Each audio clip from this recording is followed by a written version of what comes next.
हिंदी कहानी जादुई ढोल। हिंदी लोक कथा।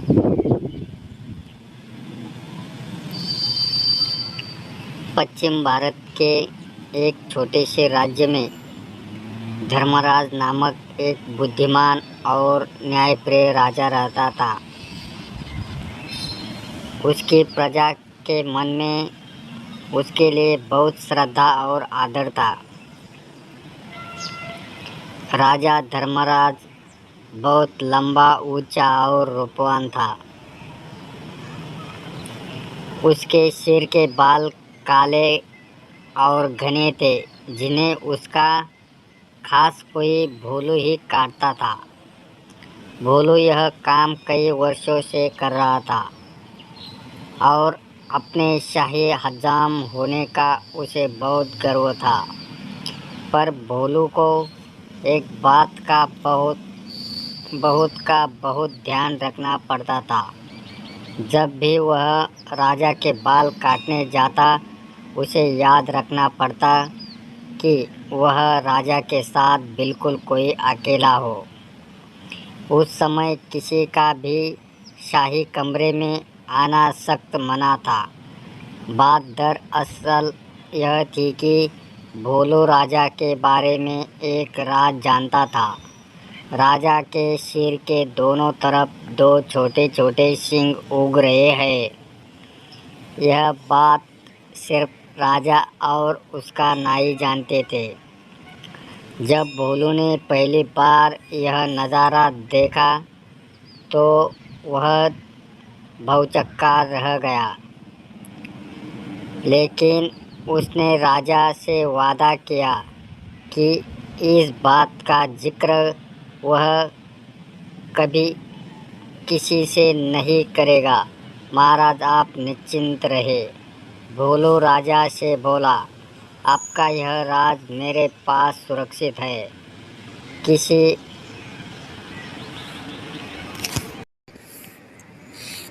ऐसा सुनकर राजा धर्मराज ने राहत महसूस की।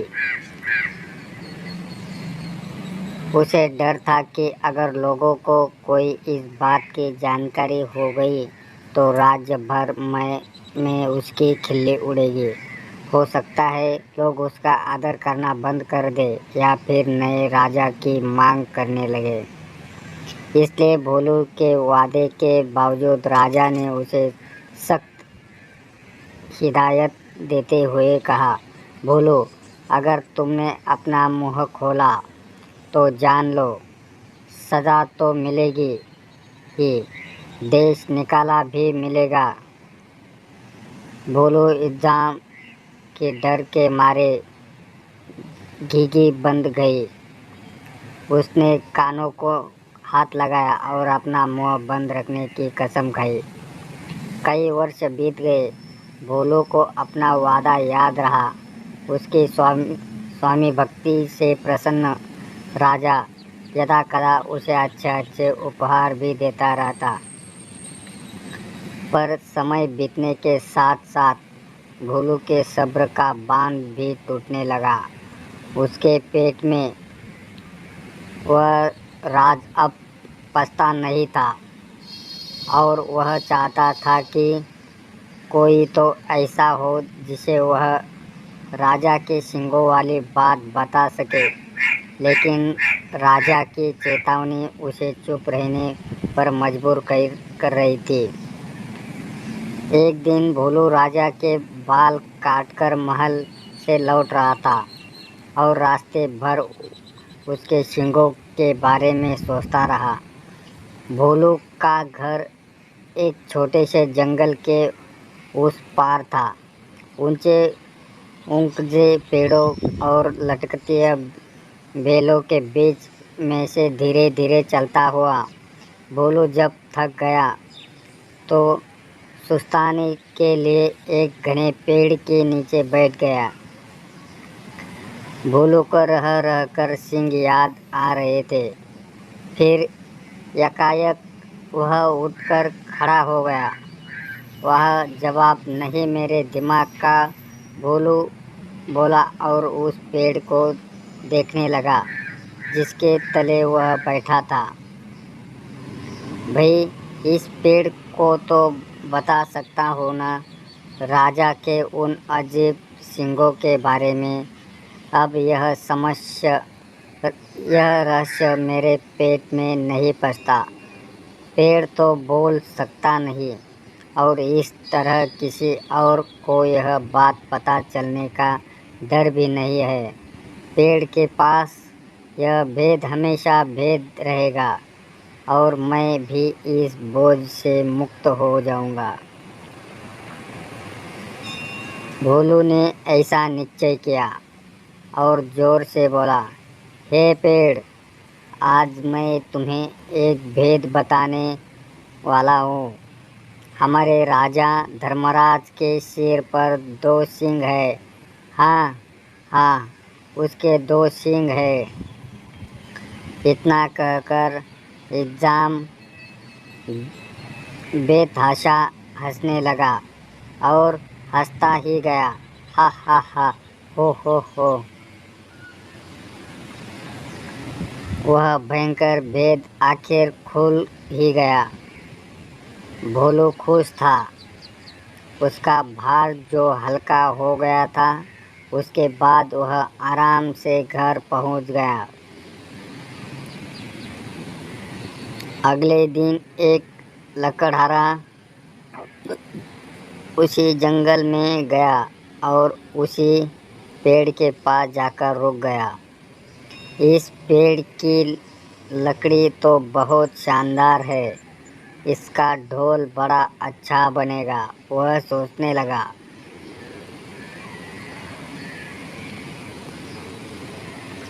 फिर क्या था, कुल्हाड़ी के कुछ प्रहारों से ही पेड़ नीचे आ गिरा। लकड़हारे ने वह लकड़ी एक ढोल बनाने वाले के हाथों बेच दी और उसने एक बहुत सुंदर ढोल तैयार कर दिया। यह मेरे जीवन का सबसे अच्छा ढोल है, ढोल वाला खुश होकर बोला। कल बाजार जाकर इसे अच्छे दाम पर बेच दूंगा। अगले दिन ढोल वाला बाजार गया और एक कोने में खड़ा होकर ढोल बजाने लगा। ढोल से बड़ा सुरीला स्वर हुआ। ढोल वाला उसकी आवाज़ सुनकर झूम उठा। वह चिल्लाकर बोला, बाबू, यह ढोल खरीदो। कोई है जो इस जानदार ढोल को खरीदे। धीरे धीरे उसके इर्द गिर्द भीड़ जमा हो गई।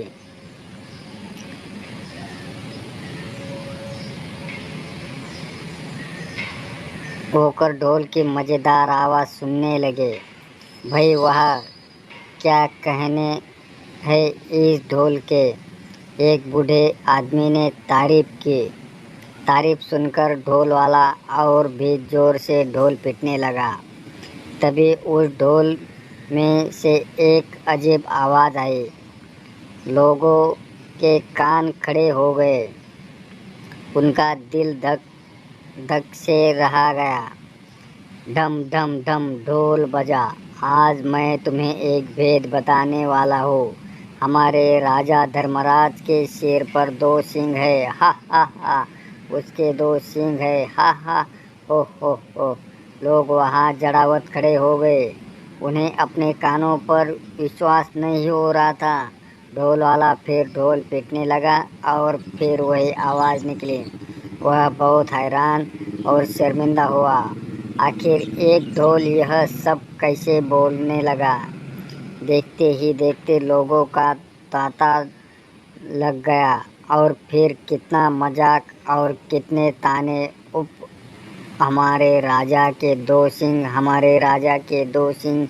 लोग तो जैसे गाना गाने लगे। जब राजा धर्मराज ने सुना तो दुखी भी हुआ और नाराज भी। गुस्से से उसका चेहरा तमतमा उठा और वह गरजते हुए बोला, उस ढोल वाले को पकड़कर यहाँ ले आओ। राजा के सैनिकों ने शीघ्र ही उसे पकड़ा और राजा के समक्ष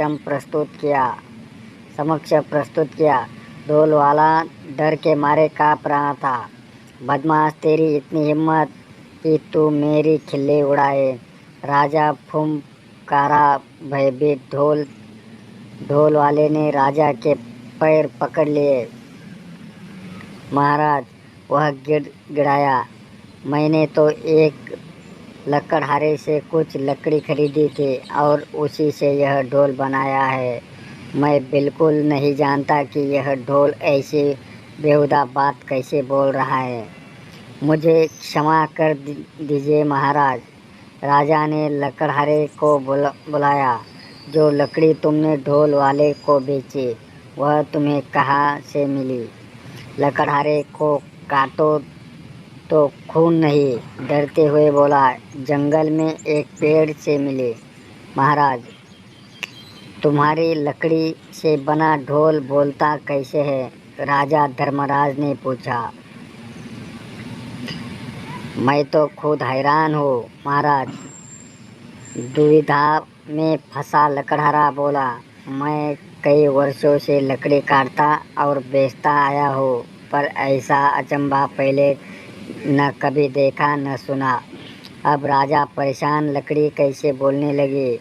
राजा और उसके दरबारी निरुत्तर थे, पर राजा धर्मराज ने भी ठान लिया कि वो इस घर के भेदी का पता लगा कर ही छोड़ेगा। वह सोचने लगा,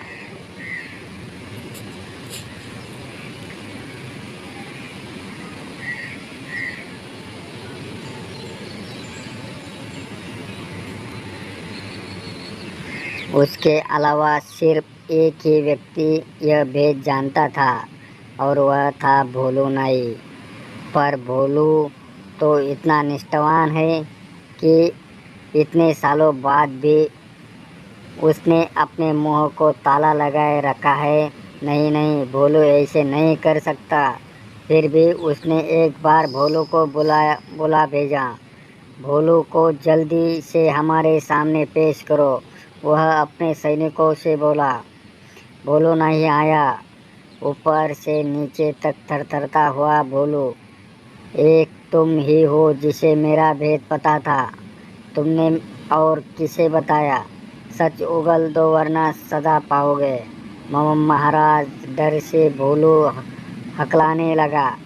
आप तो जानते ही है, मैंने कितने वर्षों से अपना मुंह बंद रखा, पर मेरे लिए यह बात छुपानी मुश्किल हो रही थी। मैं चाहता था कि कोई तो हो जिसे मैं ये राज बता सकूं। बोलते बोलते भोलू रुक गया और सिर झुककर खड़ा रहा। बोलते रहो, फिर क्या हुआ? राजा धर्मराज रुखाई से बोला। भोलू धीरे धीरे फिर बोलने लगा।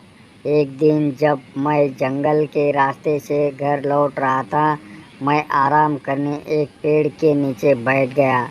बस आपके बाल तब काट कर ही आ रहा था और उन सींगों के बारे में भी सोच रहा था। काश मैं उनके बारे में किसी बात कर पाता।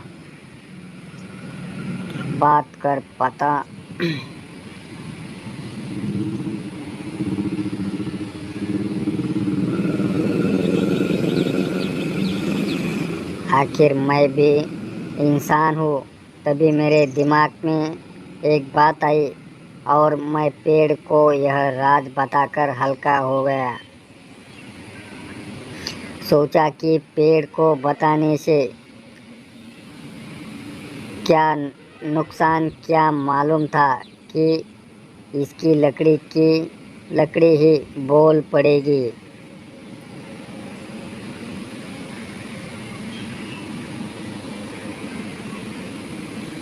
अब समझा, बुद्धिमान राजा ने पहली बुझ ली। वह पेड़ जादुई था, बोल सकता था, इसलिए उसकी लकड़ी से बने ढोल को जैसे ही पीटा गया वह बोलने लगा, और जो कुछ तुमने मेरे सींगों के बारे में कहा वही शब्द वह दोबारा दोहराने लगा।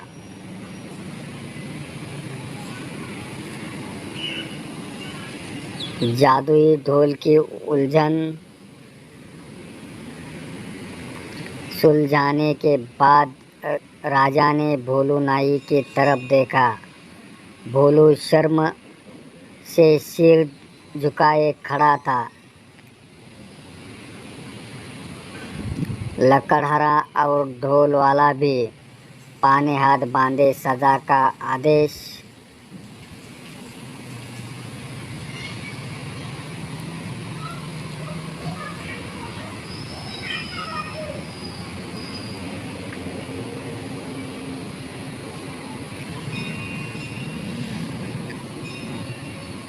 सुनने के लिए खड़े थे। राजा धर्मराज बुद्धिमान ही नहीं न्यायप्रिय भी था। उसने तीनों को क्षमा कर दिया, क्योंकि वह जानता था कि ढोल के जादुई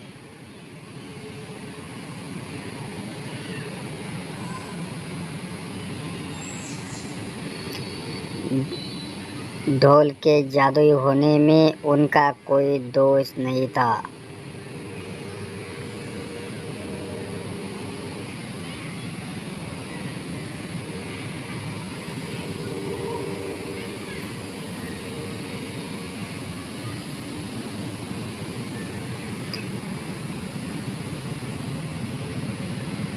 वह मुड़ा और उसने बोला,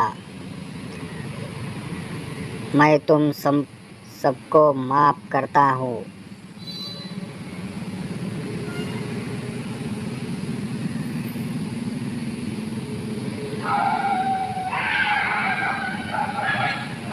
तुम तीनों लोग जा सकते हो।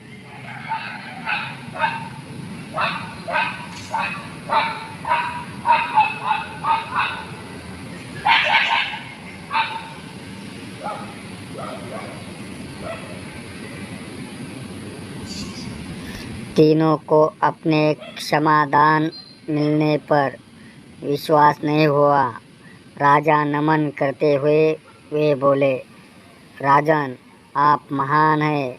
आपकी इस कृपा के लिए सत सत धन्यवाद।